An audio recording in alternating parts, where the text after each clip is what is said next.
Ya, selamat malam semuanya.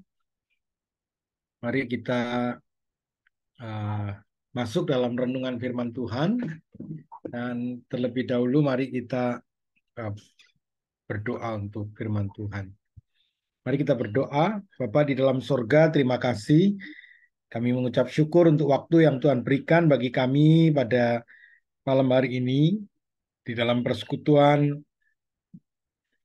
kaum muda Tuhan melalui Zoom, dan biarlah Tuhan sendiri menolong dalam pertemuan kami ini, karena Tuhan yang akan terus memberkati di dalam pertemuan kami pada malam hari ini. Tolonglah kami dan biarlah perenungan kebenaran firman Tuhan ini memberikan kami eh, kekuatan, memberikan kami pencerahan dalam hidup kami, supaya kami dapat bertumbuh di dalam iman kami dan rohani kami sebagai orang percaya kepada Tuhan untuk boleh menjadi terang.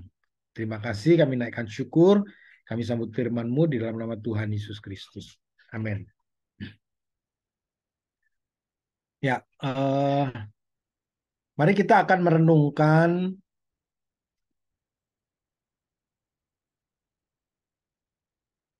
satu bagian di dalam firman Tuhan ini. Ya, saya ingin berbicara tentang, ya, kita merenungkan bersama-sama tentang transformasi rohani. Ya, transformasi rohani. Nah, ini teman-teman semua bisa melihat ada dua gambar, ya, dua gambar di dalam eh, Galatia pasal 4 ayat 19 dan Roma pasal 12 ayat yang kedua. Kira-kira apa yang saudara bisa tanggapi dari kedua gambar ini? Perbedaannya atau prosesnya atau apa-apanya gitu. Apa yang menarik dari dua gambar ini? Ada yang mau kasih komentar?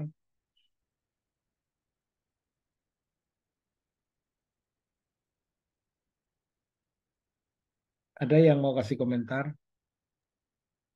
eh, Sama-sama awal dari satu kehidupan. Sama-sama apa? Awal dari suatu kehidupan. Sama-sama awal dari kehidupan. Oke, itu yang umum sekali kita lihat. Ada yang lebih menarik di dalamnya?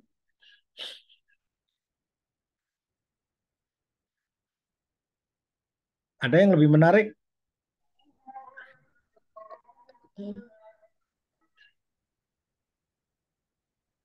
Halo, Yang kanan itu kepompong lah, Pak. kenapa? Yang kanan tuh gambar apa, Pak? Kepompong lah. Kepompong. Kalau menurut saya kepompong dari ulat. Kalau bayi dari tidak ada. Iya, kalau kalau dari ketan namanya lemper bukan kepompong. Iya, gitu lah, Pak. Apa yang menarik?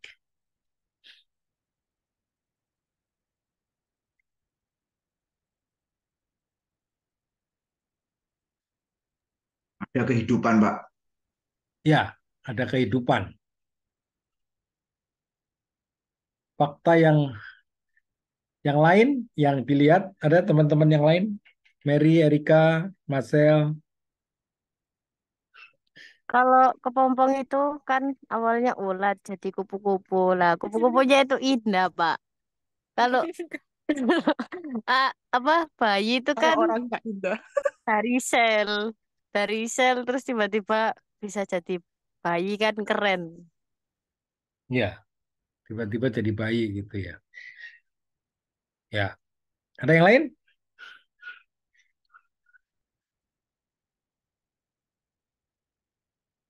Ada yang mau kasih komen yang lain?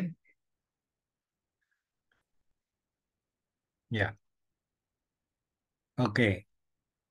ini sepertinya kita melihat sesuatu yang memang sudah biasa ya terjadi dalam kehidupan itu ya.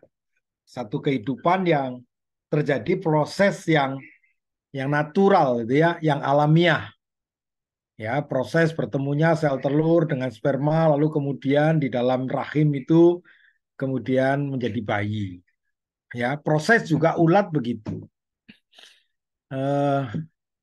Kemudian membungkus dirinya lalu kemudian dalam proses waktu yang tertentu kemudian menjadi bermetamorfose menjadi bentuk yang berbeda ya, yang lebih indah gitu ya dan lain sebagainya.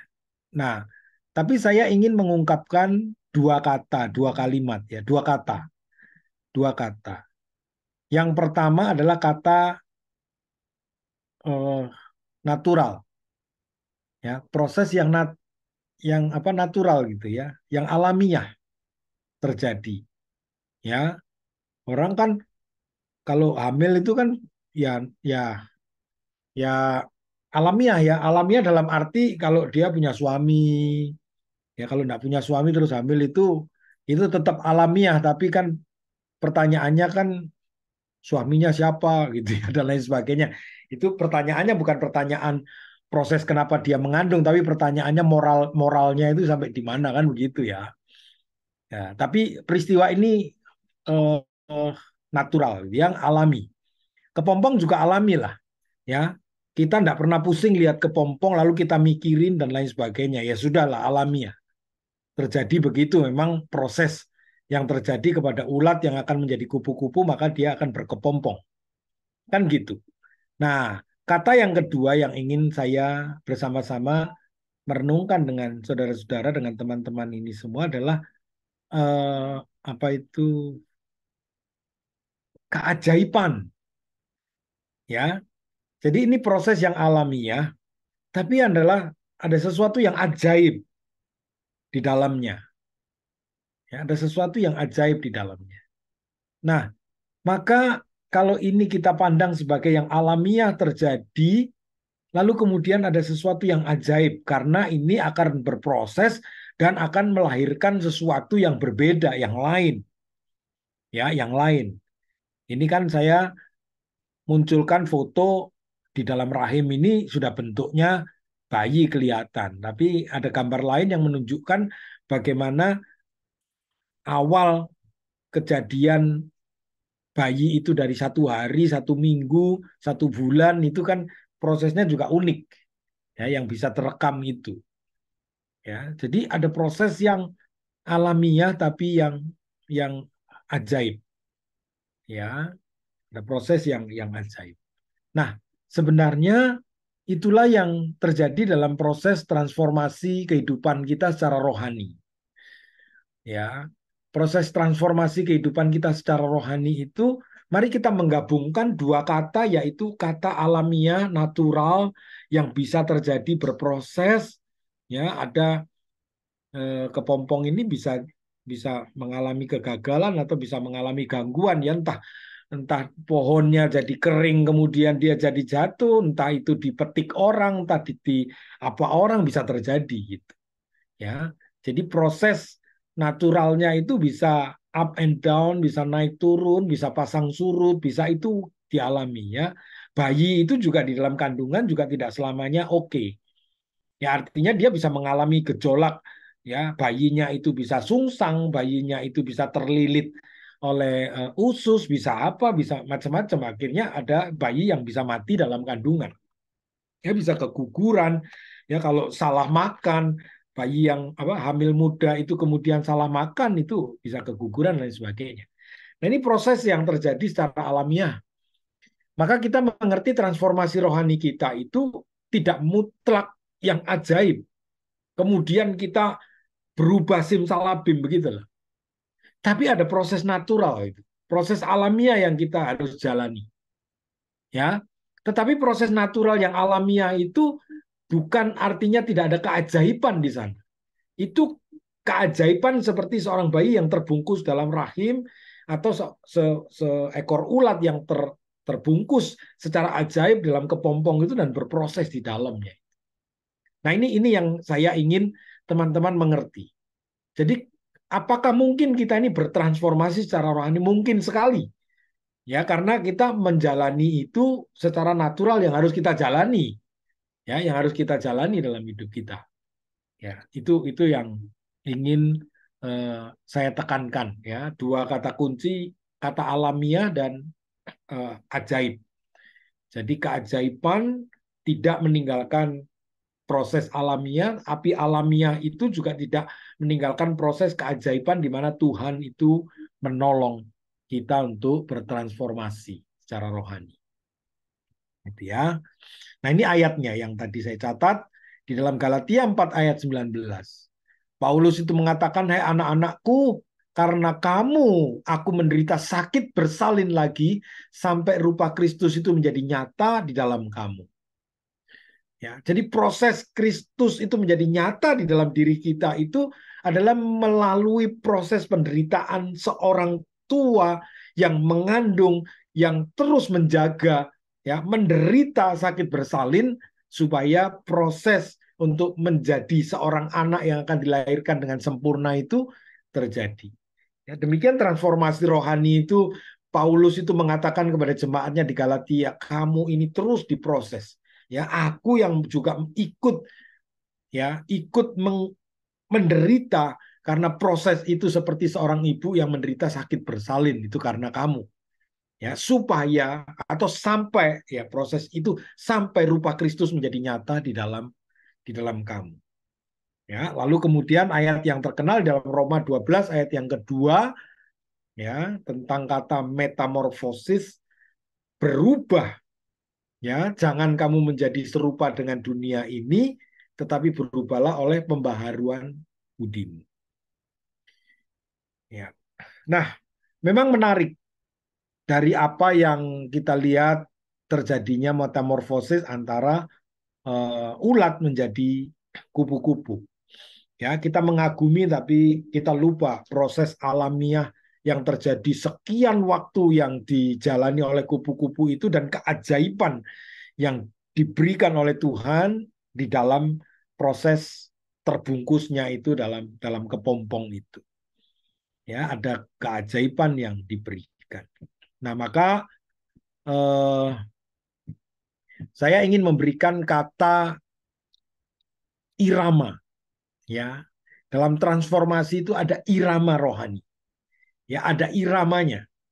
Ya, jadi irama itu bisa kita nikmati dalam proses itu karena itu sebuah irama. Jadi bukan satu proses transformasi rohani itu bukan sesuatu yang kaku, yang berat, yang betul-betul memuakkan gitu. Tapi kita mengikuti sebuah ritme, sebuah irama yang kita bisa nikmati di dalam proses itu.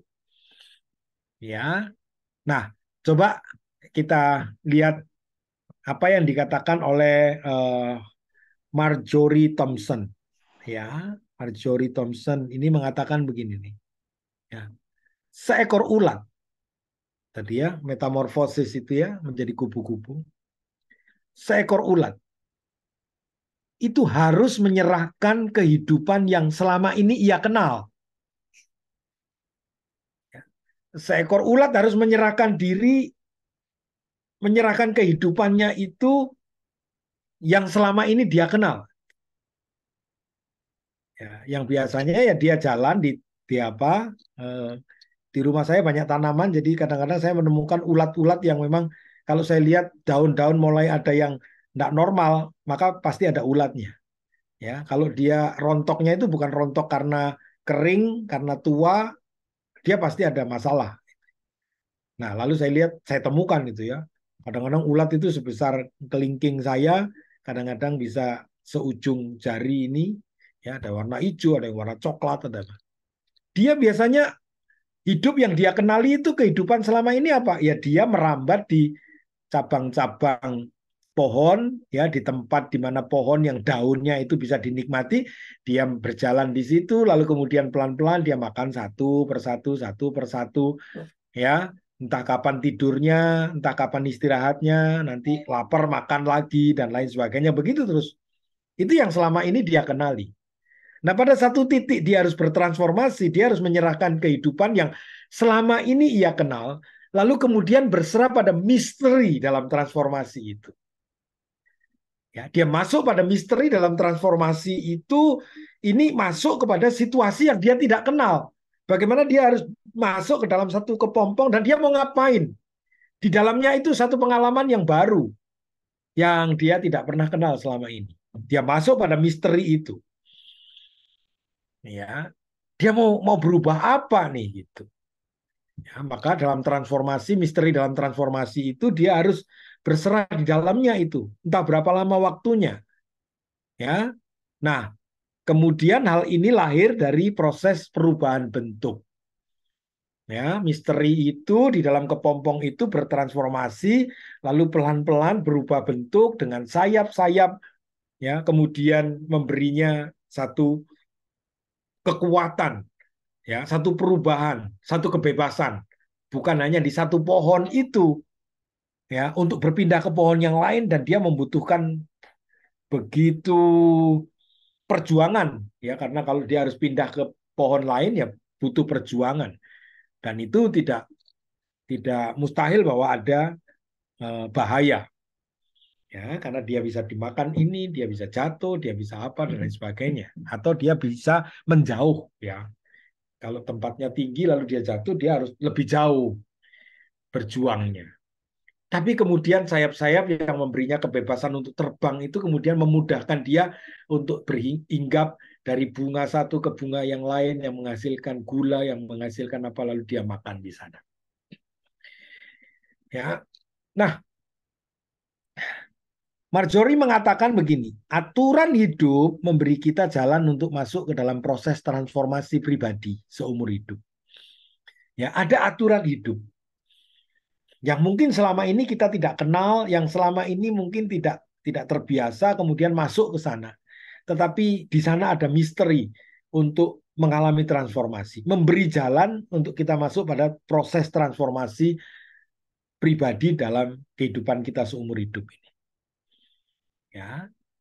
Nah, disiplin rohaninya membantu kita melepaskan manusia lama yang sudah akrab tetapi membatasi dan memungkinkan manusia baru kita dalam Kristus untuk dibentuk, yaitu manusia sejati yang secara alami tertarik kepada terang Allah. Berjalan dalam terang Allah, berjalan dalam kehendak Allah. Dan ini sebuah kehidupan yang betul-betul baru. Ya, hasil dari transformasi itu lepas dari manusia lama kemudian menjadi manusia baru. Ya, dari ulat itu kemudian menjadi kupu-kupu. Dia punya habitat yang berbeda, dia punya makanan yang berbeda, ya, dia punya apa itu daya tarik yang berbeda, dan dia punya fungsi yang berbeda, ya, lebih bermanfaat. Ya, makanya kalau orang yang petani itu tidak memusnahkan kupu-kupu, kalau ulat dimusnahkan, padahal ulat akan menjadi kupu-kupu, tapi kan ulat itu akhirnya menjadi hama yang memakan ini semua, makan itu semua sehingga tidak sehat. Tetapi kupu-kupu tidak diusir, tidak dibunuh, kenapa? Karena kupu-kupu itu membantu, ya, sebuah tanaman untuk bisa berbuah lebih cepat karena ada apa itu namanya, penyerbukan, ya, penyerbukan alami yang dilakukan oleh serangga. Jadi kupu-kupu bisa membantu. Jadi habitatnya sudah beda, makna kehidupannya sudah beda, ya, habitatnya juga beda, semuanya sudah berbeda. Ya, ini yang kita harus nikmati dalam hidup kita. Kita harus berproses dan kita harus menikmati misteri itu. Kita tidak tahu bagaimana itu bekerja dan kemudian kita mengalami. Jadi tidak mungkin tanpa proses. Ya, tidak mungkin ajaib saja tanpa proses alami, ya, yang harus kita jalani. Ini yang kita bisa pikirkan, ya, dalam kehidupan kita. Nah, bagaimana transformasi rohani itu kemudian bisa terjadi? Nah, mari kita mengkaji dua hal saja ya, 2 poin saja. Sebenarnya ada banyak nanti ya, nanti banyak ya, ada macam-macam. Ya, tapi 2 poin ini mari kita coba lihat tentang kerinduan. Ya, tentang kerinduan akan sesuatu yang lebih. Ya, kerinduan akan sesuatu yang lebih. Nah, mungkin kita coba lihat pertanyaan ini. Kapan terakhir kerinduan akan Allah itu ada dalam diri kita? Kapan? Ya, kerinduan akan Allah itu hadir. Ya, mengusik kita, mendorong kita. Kapan terakhir kerinduan akan kasih-Nya? Kapan terakhir punya kerinduan kita menjalani pemulihan? Kapan terakhir kita mempunyai kerinduan untuk mengalami perubahan? Ini sesuatu yang harus dijawab dalam hidup kita. Karena kalau tidak, maka kita tidak akan mengalami sesuatu yang lebih dalam rohani kita. Ya, nah ada satu kalimat bijak yang mengatakan begini. Orang yang meraih apa yang mereka inginkan dalam hidup bukanlah orang yang paling berbakat. Juga bukan orang yang paling pandai. Juga bukan orang yang paling memiliki peluang besar. Kira-kira titik-titik ini apa yang bisa saudara jawab? Orang yang meraih apa yang mereka inginkan dalam hidup mereka bukan orang yang paling berbakat. Bukan orang yang paling pandai. Atau juga bukan orang yang paling memiliki peluang paling besar. Anda bisa jawab titik-titik ini? Siapa dia? Halo?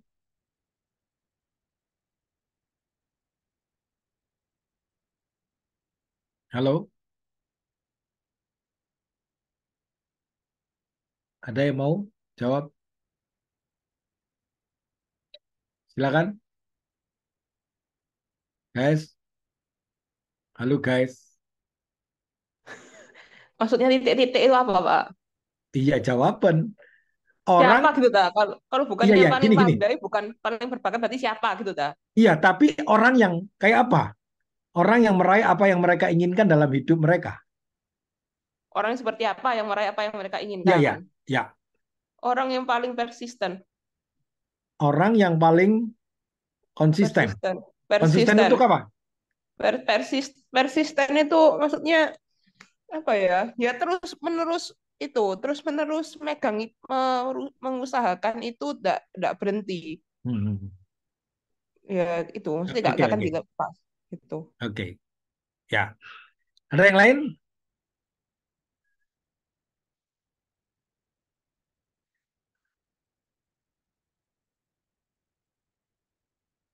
Ya. Itu tadi yang dijawab Paula itu terdapat kepada orang yang akan mendapatkan apa yang mereka ingin. Tapi orang yang meraih apa yang mereka inginkan dalam hidup mereka itu orang yang seperti apa? Ya orang yang memiliki keinginan yang besar terhadap sesuatu itu. Jadi orang yang memiliki kerinduan, memiliki hasrat yang paling besar, itu dialah yang akan mendapatkan apa yang mereka inginkan. Jadi orang berbakat kalau dia tidak menginginkan, dia tidak akan mendapatkan. Sekalipun dia berbakat. Orang yang paling pandai sekalipun dia pandai, kalau dia tidak memiliki hasrat, tidak memiliki kerinduan, tidak memiliki keinginan untuk itu, maka dia tidak akan bisa walaupun dia orang paling pandai. Atau kalau dia berposisi menjadi orang yang paling memiliki peluang paling besar, dia tidak akan bisa mengambil apa yang dia inginkan kalau dia tidak memiliki keinginan yang besar. Maka karena kerinduan hasrat yang besar itulah dia akan konsisten. Ya kan? Dia akan apa itu namanya? Akan menghalau semua halangan apapun. Dia menjadi orang yang tidak mau dihalangi ya karena hasratnya yang besar itu dalam hidup mereka. Ya, maka jadi bakat, karunia, talent, lalu kecerdasan, ya, terus peluang besar itu rupanya juga tidak menjamin orang bisa meraih apa yang mereka inginkan. Kalau mereka tidak punya kerinduan, tidak punya hasrat, tidak punya keinginan yang lebih besar.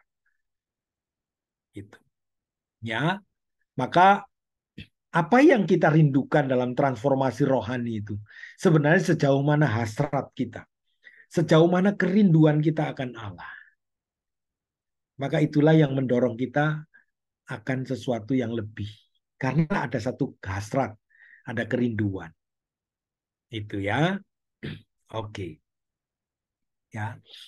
Lalu Philip ini mengatakan ya, dikatakan begini, ya Philip Sheldrake,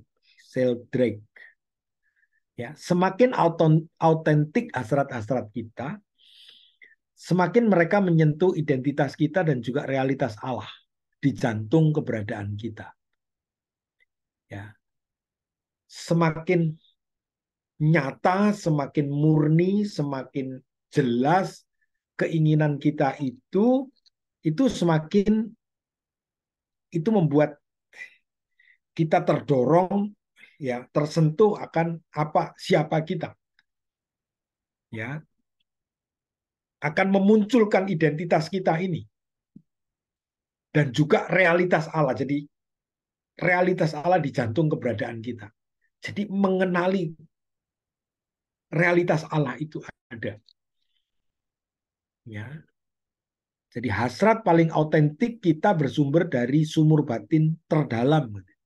Ya, di mana kerinduan Allah akan mengalir dengan bebas.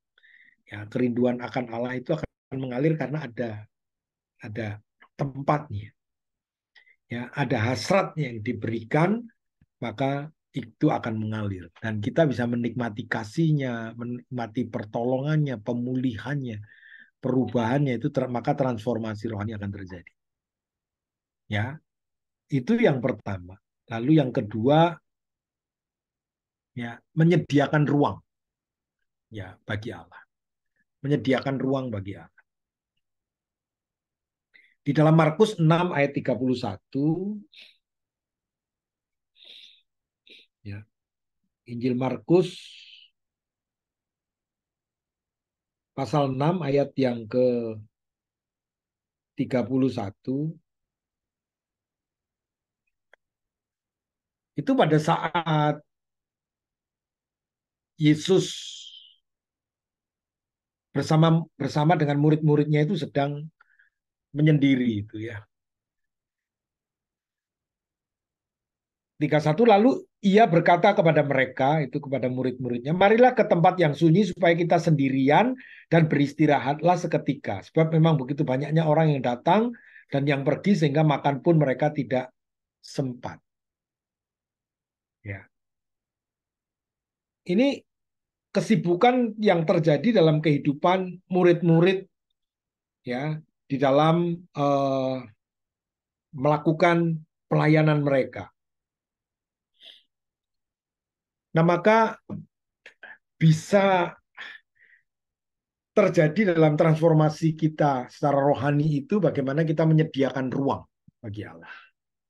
Ya, Tuhan Yesus itu mengatakan mari kita pergi ya, kita mencari tempat yang sunyi ya supaya kita bisa sendirian ya, beristirahat.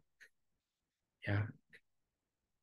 Nah, jadi menyediakan ruang bagi Allah. Ya, sebuah tempat bagi hasrat batin. Ya, jadi bukan sekedar aktivitas yang melelahkan, ya. Maka bagaimana kita menikmati kerinduan dan hasrat itu dalam jiwa kita, ya, dalam jiwa kita. Lalu sebuah tempat bagi jiwa kita untuk bisa bertemu, mengalami perjumpaan dengan diri kita dan mengalami perjumpaan dengan Allah. Ya, sebuah tempat bagi jiwa untuk keluar di mana ada kerinduan untuk menemukan diri kita. Diri kita ini seperti apa? Ya, kenyataan yang ada dalam hidup kita ini, siapakah kita? Ya, kebanyakan orang itu tidak bisa bertransformasi secara rohani itu karena mereka tidak mengenali dirinya. Ya, mereka tidak mengenali dirinya. Jadi sebenarnya tidak ada hasrat yang otentik tadi. Tidak ada kerinduan yang disadari betul-betul dari pengenalan diri. Siapakah kita? Ya. Lalu pusat keberadaan kita, ya, di mana kita dikenal Allah, ya, di mana kita berakar pada Allah dan kita bisa bersatu dengan Allah. Ruang mana yang kita sediakan di sana? Ya, kadang-kadang kita cukup sibuk dan kita tidak mengenali diri kita seperti apa. Ya. Lalu saya mengutip kalimat dari seorang bernama Parker Palmer. Ya, Parker Palmer. Ini dia mengatakan berbicara tentang jiwa itu dikatakan oleh Palmer begini. Jiwa itu adalah seperti hewan liar. Ya, seperti hewan liar. Ya, tangguh, ulet, pintar, cerdas, dan mandiri. Ya. Hewan liar itu tahu bagaimana bertahan hidup di tempat-tempat yang sulit. Tetapi ia juga pemalu.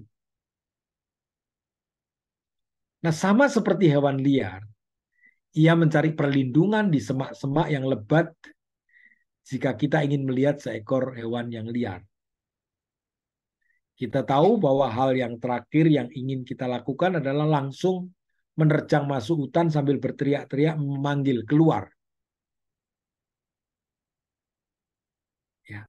Bagaimana kita menemukan jiwa itu seperti mencari hewan yang liar? Apakah kita langsung menerobos ke dalam kesunyian hutan itu, berteriak memanggil itu, lalu supaya hewan liar itu keluar? Apa yang terjadi? Hewan yang liar itu akan semakin jauh, semakin lari.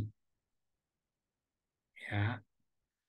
Tetapi yang dikatakan Palmer begini, menemukan jiwa yang seperti hewan yang liar itu dikatakan oleh Palmer begini. Tetapi jika kita berjalan dengan tenang ke dalam hutan, lalu duduk dengan sabar di bawah sebuah pohon, dan menyatu dengan lingkungan sekitar, ya, maka hewan liar yang kita cari itu akan muncul dengan sendirinya. Ya. Jadi bagaimanakah kita menyediakan ruang bagi Allah? Lalu